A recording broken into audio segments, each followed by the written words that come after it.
Good afternoon. Today our seminar focuses on pupil spiritual leadership in church primary schools and is led by Dr. Anne Casson and Dr. Anne Lum. Dr. Anne Casson is a Senior Research Fellow for the National Institute for Christian Education Research at Canterbury Christchurch University and is the Principal Researcher for the Faith in the Nexus project. Dr. Anne Lum is our guest speaker today and is a Diocesan Schools Advisor for the Diocese of Southwell and Nottingham and an Associate Lecturer at Liverpool Hope University. Our first speaker today that I want to introduce you to is Anne Casson. So thank you, Anne, and over to you. Thank you very much, Anne. Well, I'm going to start talking about the Nexus research findings. So I'll just see if this worked as it did before.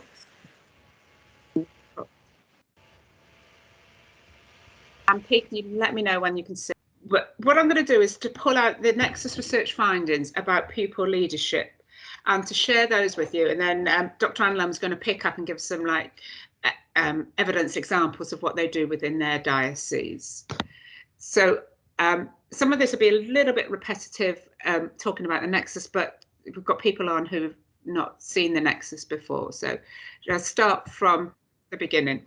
I want to look at the Nexus for findings about what I've called pupil spiritual leadership. It's where the pupils were leading in reflection spaces, prayer time, collective worship, and caring for others, the faith in action side of it as well. I'll be focusing mostly on the first three. But before we get into the findings, some background to the research, which is really quite important. The Nexus research is underpinned by three key assumptions. One, that children's experience and expressions of religion are different to adults. This is work from Susan Ridgely in the States. Their experience is not about becoming adults. It is about becoming, but it's not about adult light. It's not something they will necessarily grow out of.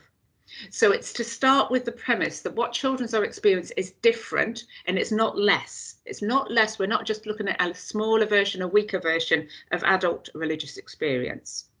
This means that the methods we use to research, we can't just dumb down adults' understanding of religion, and nor assume that children's understanding is less complex than adults. So that's the first assumption.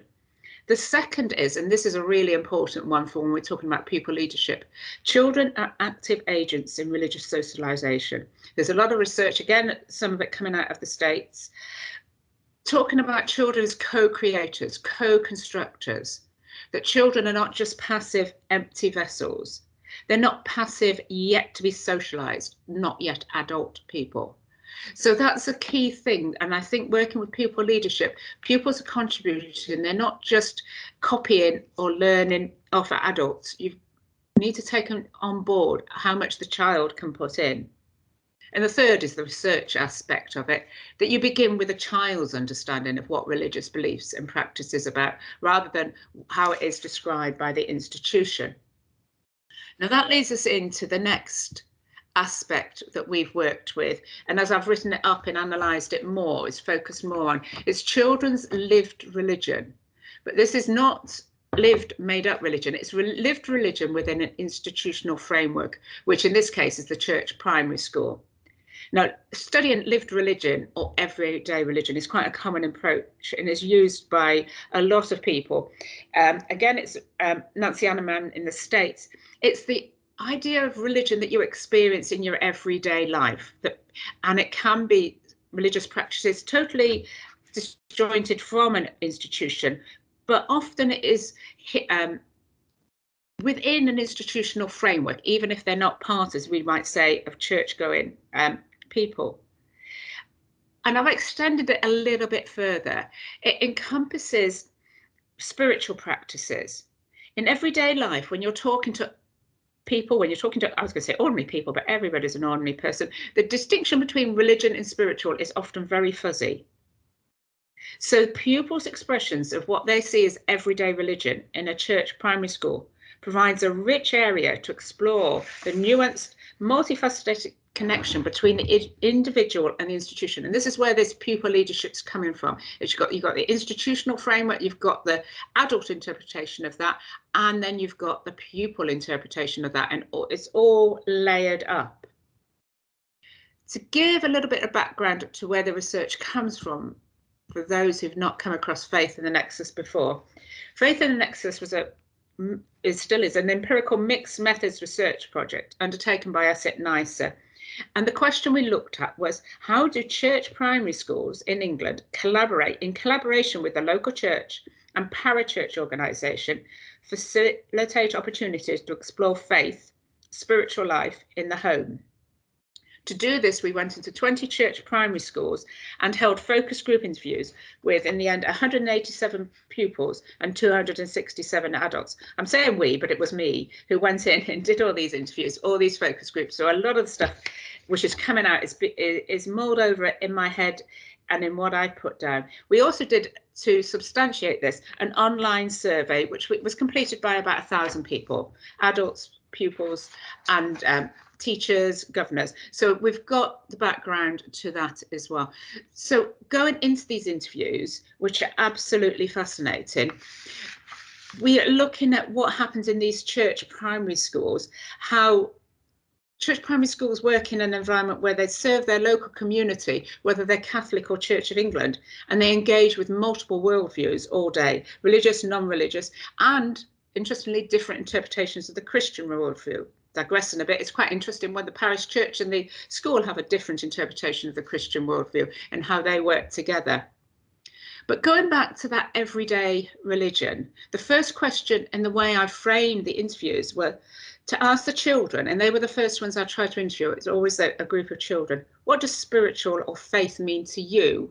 And what happens in this school that helps you to explore the faith, the spiritual side of life? Now, the conversations I had with children were really quite deep following those questions. It would be a group of about 4, 5, 6 children, and they'd tell me a lot about their Christian faith, the Christian faith in school, the values, the beliefs, the imagery, faith talk and practices. But the reason for this seminar and the spark that came from this, when they talked with most enthusiasm, was when they spoke of the religious activities which they had led on, or which they knew their fellow pupils had led on, the reflection spaces that they had designed, the worship, the liturgies that they had organised, the prayer clubs they ran, and the things they did for others in the community. That came out quite strongly, that this was where the enthusiasm is. This was where having ownership of these ideas, of these spiritual activities in school meant a lot to the pupils. So let's have a look at some of the examples that came out. And again, this is just the top of the iceberg. There's a lot that I could speak about, so I've just chosen a few. So why did they do it? A lot of schools have leadership programs. They have school councils, they have ecological councils, they have all sorts of groups of leaders. It's that top end of primary school, some of them going all the way through primary school. There were opportunities for pupils, and what's interesting is it's not the only ones who were the members of the councils. It's though other pupils lower down the schools or in the classes knew that they could have been on this council, or they could be in the future. And they felt that these made a real difference. Now, it's essential to look at the extent of the leadership and responsibility that pupils held. I have been in schools where there's worship committees, and when you speak to them, they say, well, we set out the chairs for worship. But the ones I'm talking about here were doing more than that. They were more than just the setting out the chairs or turning the record, as it used to be, the tape recorder on. These are pupils who were creating, they were evaluating and supporting reflection spaces. They were organising prayer clubs, and they saw themselves as leading on collective worship in the school in some parts. Their motivations for joining these teams varied. Some of them just enjoyed sharing their own faith. Others expressed a desire to encourage others to think about God and other stuff, as they said. They were often confident young Christians, happy to share their experience and vision of a Christian school. We created a group because we thought we needed it. Now, all the way through this, there's teachers obviously in the background, there's staff in the background organising this. As well, I spoke to one chaplain, it's often a lot more work to organise it so the children lead on it than to do it yourself. But for the children I spoke to, they saw their role and they saw how much they put in and how their ideas were shaping what was happening. One of the key ones that came through a lot of the schools was reflection spaces or spiritual gardens. Children expressed ownership of these spaces. These were their spaces. And often that was because they themselves or their peers had had a role in designing and sustaining these. To consider one example, in one school, in School 5 in the report, the spiritual garden had been designed by the Pupil Worship Committee. And they'd explained to me how this had happened. They'd volunteered to be responsible. They described the space, they described what they'd put in it, how they'd worked on this design, what had influenced them to choose the elements they'd put in the garden. They wanted it to be interactive. And they were already thinking, we need another one because we were only allowed 5 people in this one. What would we do? We need to make it a bit more bigger. We would do this. We would make it a little bit more different. And they're thinking about how they designed it. A lot of it was influenced by what was already happening in school. You can see this, they were modelling on things that they'd already seen in school or bringing ideas that they'd heard about it within religious education. Now, another seminar that we did on spiritual gardens will give you a lot more detail about these spaces, how the children valued them, how they used them, and the importance that they found of having such a space in school. What I want to reflect on here was that the ownership that these children had of this space, it was not a space provided for them by the school. It was a space that they'd created, a space that was their own and was their responsibility. A lot of the committees went round each day and checked on the spaces, or they would sort of keep note of what was needed if people were put in mess. They didn't like mess being put in their spiritual spaces. They would work out how they could stop that and things like that. So there was, and you can think of the children as co-constructors. They were constructing with the adults this religious space in school. Alongside the reflection spaces, there were a lot of schools that had prayer clubs, prayer buddies, prayer pals, and several of the pupils spoke of their role in these clubs. The prayer club in School 8, which was led initially by a teacher, but with the pupils shaping it, provided some interesting insights into these children's experience and provides an interesting insight into context. Their descriptions and language of prayer and reflection differed totally from the children in School 5, the one I've just spoke about, the reflection space. Now, the difference is explained in part 2 different parts of the country, but also the unique nature of the school population. In School 8, 70% of the participants described themselves as Christian. And many of the children who I spoke to would say, well, we do pray. We pray at home. We pray when I wake up. I pray before I leave. I always pray for everybody. And their focus was on prayers that they wanted other people children to bring into prayer. They had an interactive aspect to their prayer club, that they would do things like praying with bubbles or praying with stones. And they came to prayer club because it made them feel happy, relaxed and patient. And one of the pupils said a lovely thing, you can feel the hope coming through it. They explained what they'd say to somebody who wanted to come and didn't know how to pray properly, and gave lots of ideas about how you would help somebody else to pray. Now, another school had a prayer pals club, and the pupils led and organised a prayer corner in school. And this was quite different. This was more like a pastoral corner. The pupils who came and sat, the year 6 pupils who came and sat with the pupils, said it's a nice place to sit lots of children down. And I'd ask them if they were sad. I'd ask them if they want to pray for something, if they're unhappy. And it was more a place where pupils came and they could sit and they could share with the other pupils. Now, these pupils did not speak of bringing in ideas of prayer from home or church. They focused on the idea which they'd seen in school of how prayer helps people, how it helps people to cope. Now, one of the key things when we're thinking about pupil leadership, it's important to pay attention to the school context, to the pupils. You can do different things in a school where 70% of your pupils come from active Christian families, to a school where you've got very few Christian parents, but you've got a lot of children who are interested in prayer reflection. So it's knowing the context of a school is absolutely essential. I'm going to run out of time, so I'm going to speed up a bit, but I think the next one is really quite important because a lot of pupils spoke about this. The pupil-led collective worship. For many of these pupil councils, this was one of their key jobs, organising and leading worship liturgies. In one Catholic school, the year 6 pupils often led on liturgies. Sometimes it was just in the form room, just in the classroom, you just do a classroom one, and sometimes they were allowed to do whole school ones.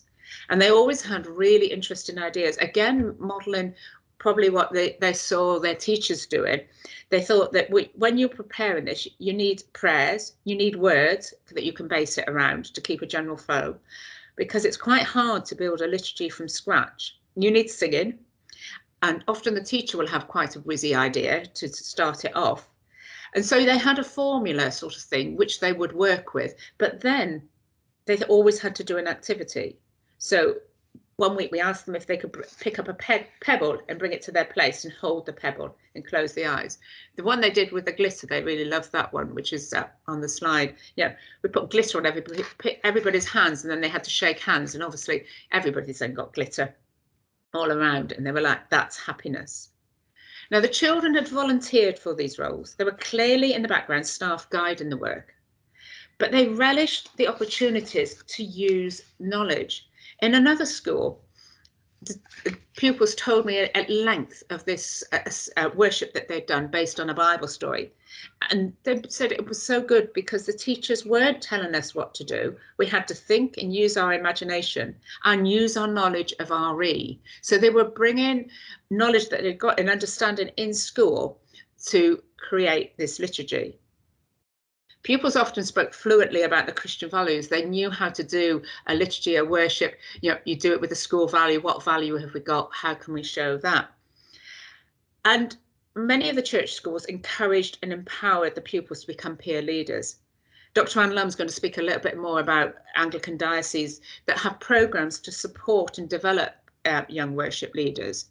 Pupils in one school, in a different school to Anne's diocese, they'd gone to workshops at the cathedral, and they were really full of this. They'd brought ideas back, so what they could do with another worship, what they could do next time. Some key thoughts on this were, often the pupils were using knowledge and understanding gained in school to help them shape worship, rather than experience in a church setting. And one of the things we're really not got time to explain now or explore is the idea that the leadership qualities the young people have seen and developing are not explored or applied outside school. The children never mentioned of this in a church environment. They didn't mention how they led on worship or what reflection spaces or anything within a church environment. And yet the leadership and the quality of leadership that they were given in school, as we all know, was really high quality and high responsibility. A proportion of the pupils were identified themselves as Christian and were motivated by their religious beliefs. Going back a little bit to run back on that, we wasn't defining them as Christian in terms of church going or anything. It was just if they defined themselves as Christian, as many of them did. And they were, if you look into their descriptions, it's a process of interpretation of the Christian tradition. It's an understanding gained in RE, observation of what they've seen in school, and they're interpreted as they saw it. Now, you can see here that mix of institutional beliefs and practices, interpretations by adults of what that means, because school, church school religion is quite different to the religion you find in church, the Christianity you find in church, the worship you find in school is quite different to the worship you find in church, and then that another layer of interpretation by the pupils.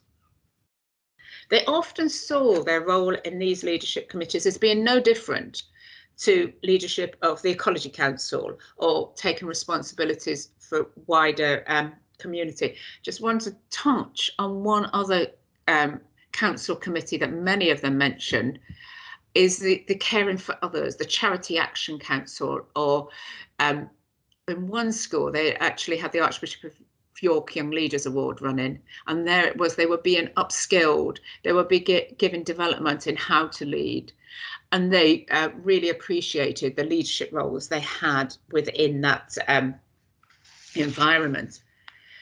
one of the things to think about is that it's quite a structured award, and pupils love taking part in it. But maybe this structured award, which focuses on citizen leadership, perhaps offers a model how schools could upskill pupils to become spiritual leaders, because there wasn't the same evidence of the upskilling that you find in the Archbishop of York Award with the pupil leadership committees in all schools. To finish off then, before is how the church primary school interprets the Christian tradition offers the children a space to co-create religious tradition. Now, obviously, we need the boundaries, we need the framework, but you could see children doing that. There was evidence within the Nexus studies of children co-creating, of interpreting in their own way the Christian religious tradition. There is a critical dynamic between Christianity as an institution and as a lived religious experience within the church primary school.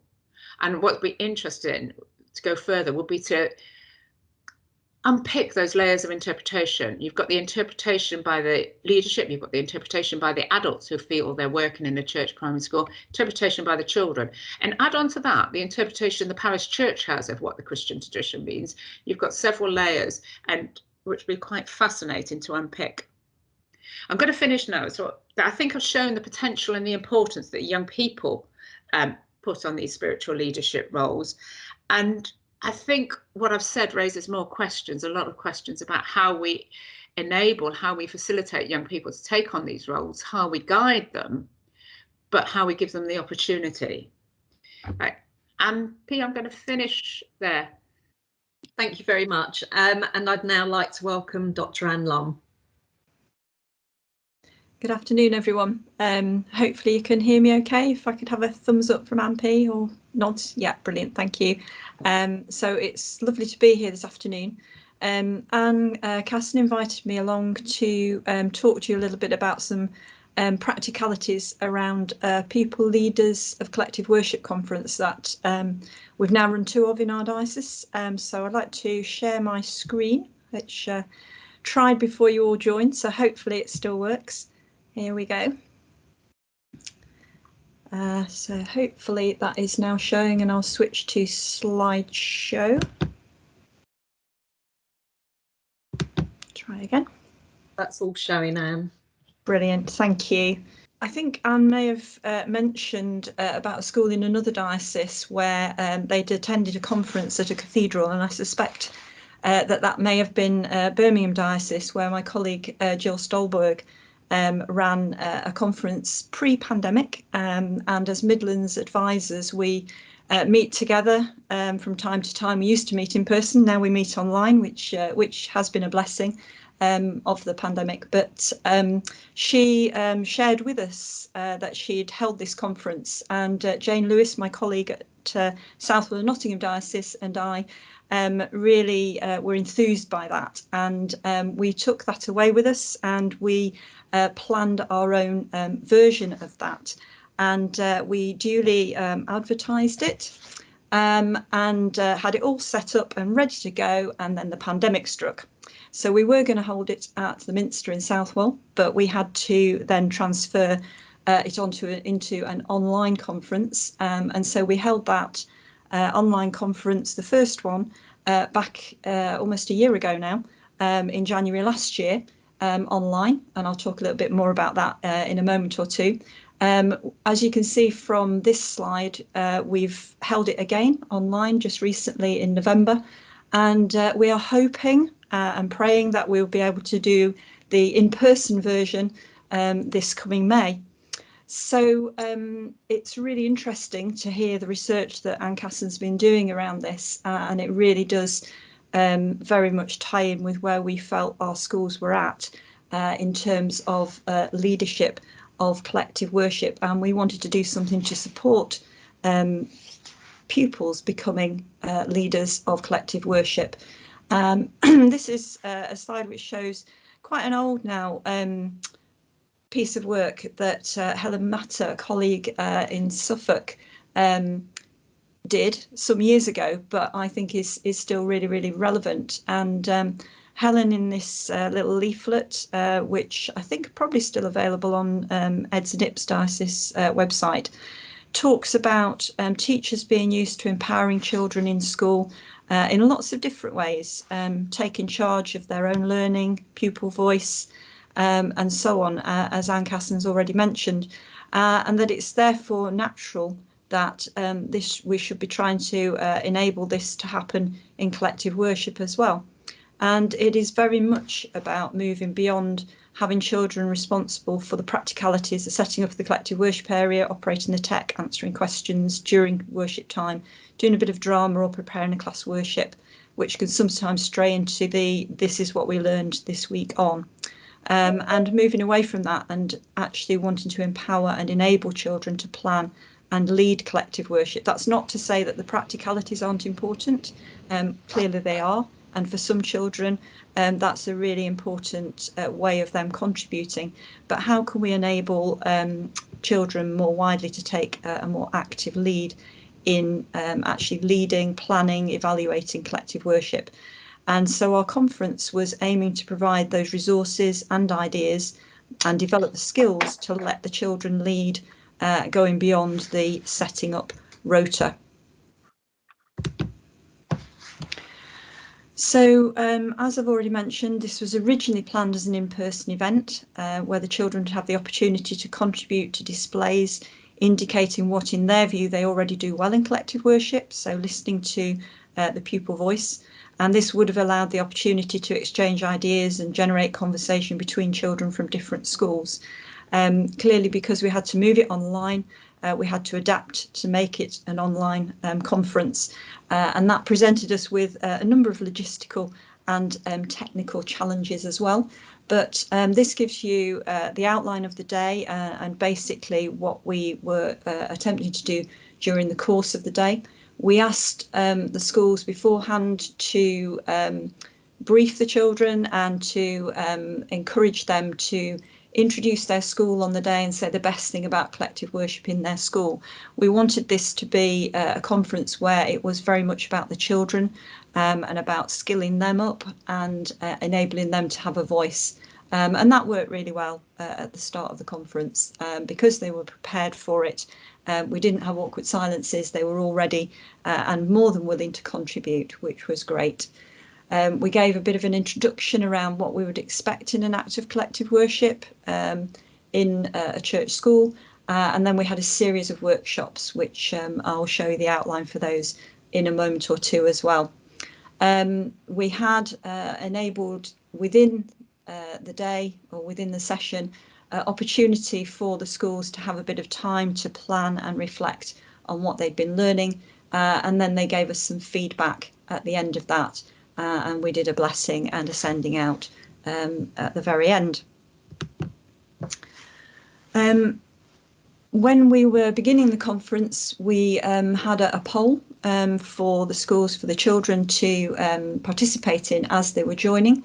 And because we've run this twice now, we did slightly different ones. So for the first conference, we'd asked questions about what's best about collective worship, what would make it better, how often children are involved, how often they're involved in leading, and we gave them a series of response choices, often, sometimes, and never. And I'll show you a couple of things around that at the end in terms of the responses that we had. And then the second conference, we asked questions around prayer, seating arrangements, songs, etc. And we gave response choices around true and false, just to vary things. We did have one school that joined us with different children for both of the conferences, so it was good to have a slightly different joining activity on that second occasion. And it gave us some really interesting insights. Although brief and obviously limited in scope, it still gave us a bit of an insight into where things are at in our church schools in terms of children leading collective worship in this more active way. So this slide gives you an indication of the 4 workshops that we ran. So myself and my colleague Jane, as advisors in the diocese, we ran 2 of these workshops, and then we were joined by 2 colleagues, one recently retired head teacher who does a lot of volunteering around learning activities at the Minster as well, and also a member of clergy who works very closely with one of our church schools. So between us, we were able to run these 4 sessions, and all the children got to do all the workshops. So we rotated them around. It was interesting logistically. We swapped around, can't remember which way around we ended up doing it now, but we basically, I think the first time we tried to move everybody around between the workshops. The second time we moved in and out as workshop leaders, but it's just working out the logistics of that. One practical thing that I would say that I'm sure all of you will have realised during this pandemic season, that it's always good as today to have somebody who is hosting and dealing with the tech, so that the 4 of us could be facilitating. We had a colleague in the main room, as it were, just to ensure that if people's Wi-Fi dropped out or whatever, they were able to be readmitted if they dropped out of a breakout room. So just a little practical thing there that's really, really important to have that support and that backup. So you can see there that we had a variety of workshops, really, as I say, just focusing on skilling up the children to take ownership and lead in each of these particular areas. So lots of practical ideas for them to take away and engage with. For mine around prayer and reflection, I did send something into school beforehand, so that if they had the time and opportunity to have a look at that, they could do so, but it wasn't dependent on that for the workshop, but it was there as a bit of preparation if they had time to do it, and as a backup afterwards, or a supporting resource afterwards to take away with them. So in terms of impact, it was interesting, the results from the first conference poll at the beginning, just those 2 things in terms of involvement in planning and involvement in leading. In both of those areas, it was the case that the children at that point before the conference were not very often involved directly in the planning or in the leading. Encouragingly, they sometimes were. Less encouraging was the fact that around half of them felt that they didn't get that opportunity. However, on the positive side, obviously that was being recognised in those schools that attended, and they had been enabled to participate in this particular conference. In terms of actions that the children were going to go away and do, these are just some of the responses that we had. That they were going to go away and introduce actions and signing for songs and prayers, remembering these are things that the children were going to go away and do. Planning and leading a collective worship for St Patrick's Day. The conference was pre-St Patrick's Day, and one of the workshops did a little bit around St Patrick, so they were going to take that up and run with that. Creating a collective worship themed display. Become more interactive, getting more people involved, both directly in worship times themselves, but also in the planning and the preparation. Creating a physical space, a worship table, and writing their own school prayer. One school went away and did that. And the next slide just shows you 2 schools that have been able to actually go in and see some of the impact. So on the left there, picture of St Patrick, one of the schools that attended. I think they actually came to both of the conferences in actual fact, but the first one, the Pupils, planned and led a collective worship time for St Patrick's Day. And they are now regularly involved in planning and leading collective worship. And I was actually able to go and visit. What a joy it is to go back into school and visit recently, where the children were leading a collective worship time and leading it very confidently and expertly.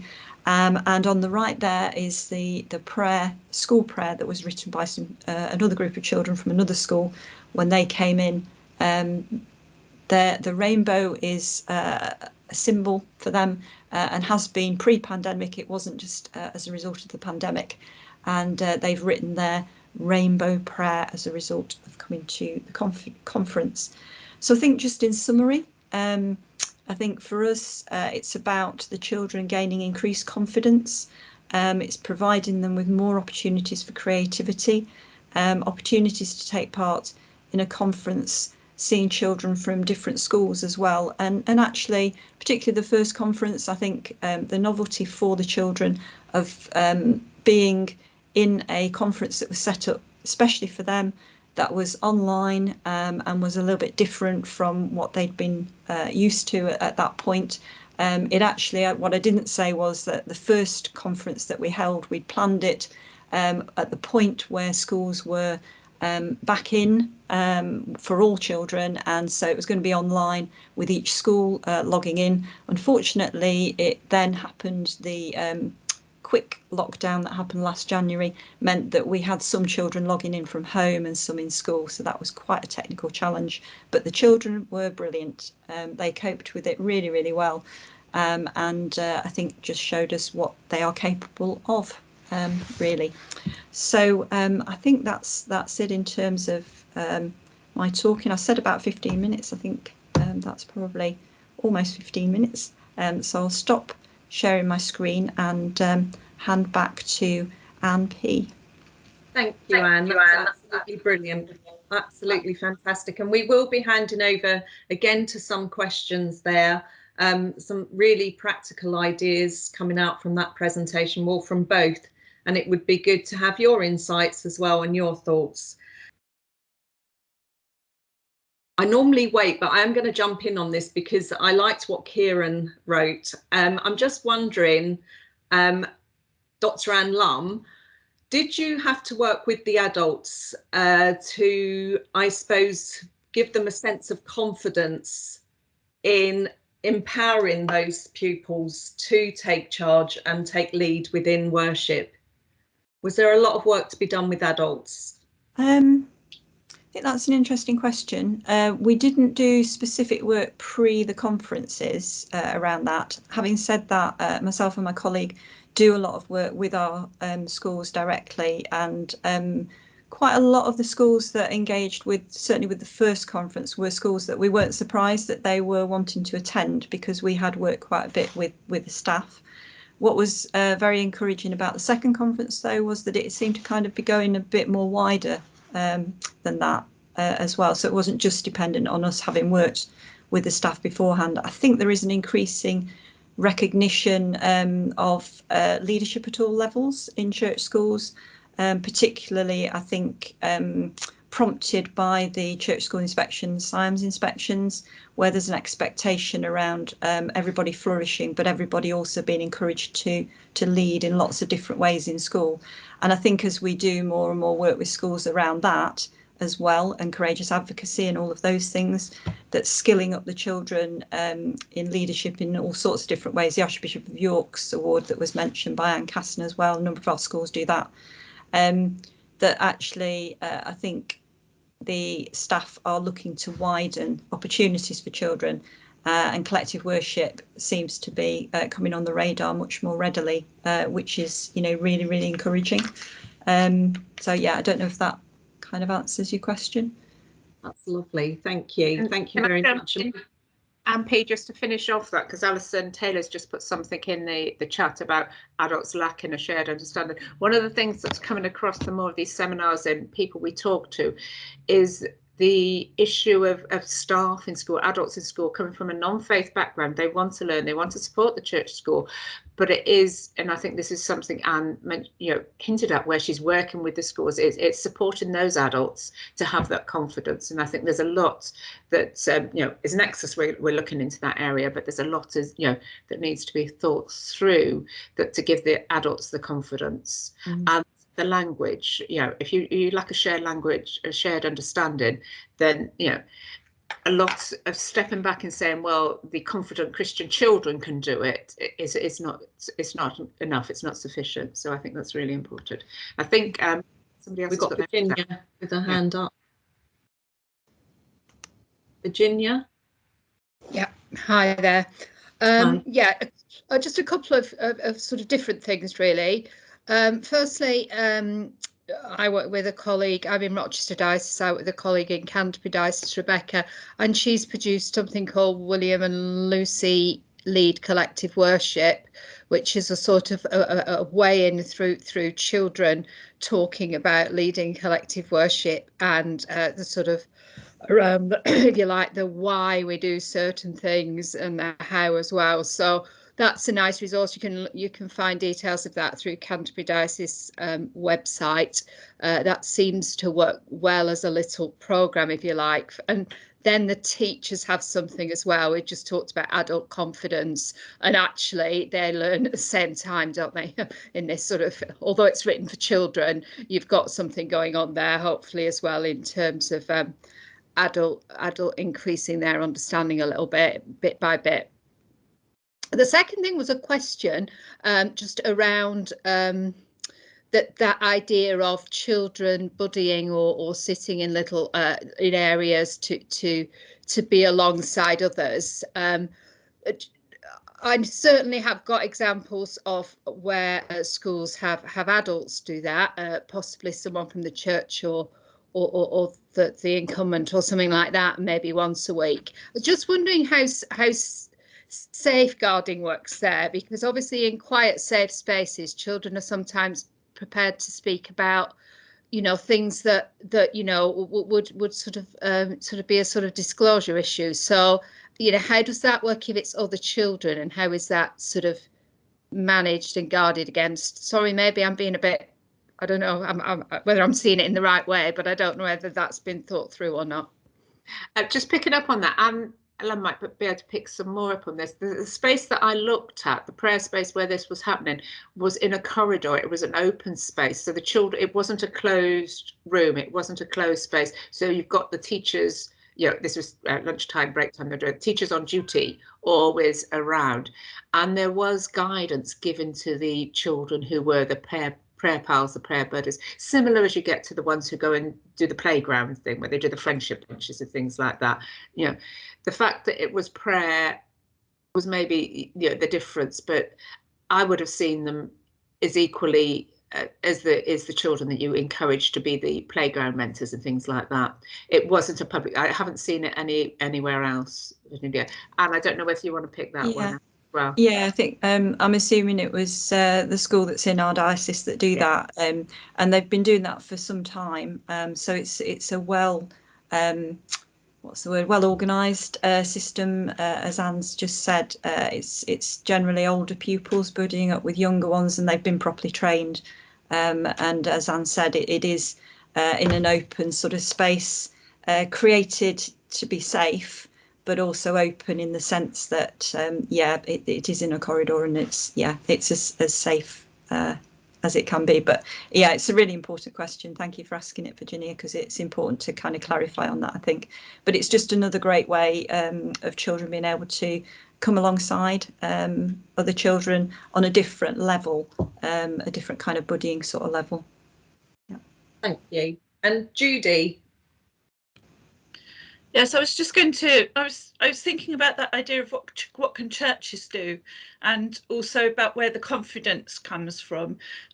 We used to run a February holiday club for 4 days in half term. So it's for primary school age, but when the children became too old, they became leaders. So many of them stayed on and loved to help with group leadership, arts and crafts, all of the actors, musicians and so on. So it became an all-age team leading, which helps with some of the secondary age engagement. And I think the confidence came of the adults came from just doing it. We just got in and did it together, and it just gained so much momentum. The more you saw, the more you handed over leadership, because we all worked together to design it and have ideas and so on. And then we would go back into the church to lead a service at the end, which was all age leadership. And with regard to the safeguarding, again, it was the same, that we had training, and it was all age training. So the teenage leaders were trained alongside the adults, and there was training that was appropriate for those different ages. And I think sometimes if you step back and think, okay, so what do we need to do in order to make something happen? Sometimes you just need to do it and then work out how to ensure that it's safe, that everyone is supported, and the more that happens, the more confidence you gain.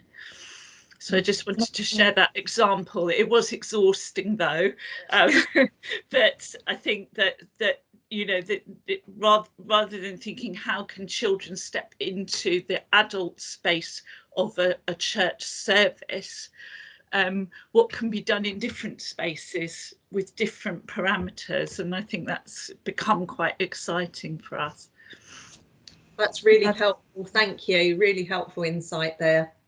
Can I just add something to that, because I think there are two things for me that kind of come out of that and just relate back into previous conversation as well. That phrase around co-creating, I think you've just given us a really good example there, Judy, of how that can work.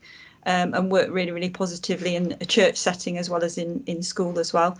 But I do think, just going back to what Phil was saying and asking earlier as well, that I think often churches have quite a bit of catching up to do, but it's really encouraging to hear you sharing what you've been doing, Judy. And with another hat on, I'm also a licensed lay minister now in our diocese, and in the church that I'm in, that's very much something that we are looking at, that kind of co-creating with the young people and making more links, intentional links between churches and schools, which is also something that we're looking at across the diocese as well. Just to enable churches to kind of pick up on this in a much more intentional way, I think. But you're right, Judy, just getting stuck in and doing it, but at the same time being aware of what the needs are for training and appropriate, doing it appropriately as well. There's a balance, isn't there? Yeah. And finally, from Phil. Is it Phil? Yes, thanks. Yeah. Another question, just following up on a number of previous points, and I suppose my question is aimed at archbishops, bishops, and archdeacons and others in the grand hierarchy, and that's a question around how can clergy, particularly incumbents who may have several schools in several parishes in their patch, find the time to engage appropriately with all of their schools. I speak from experience of dealing with supporting schools where clergy have either been non-existent and they should have been there, or they've been too much in your face, almost having a key.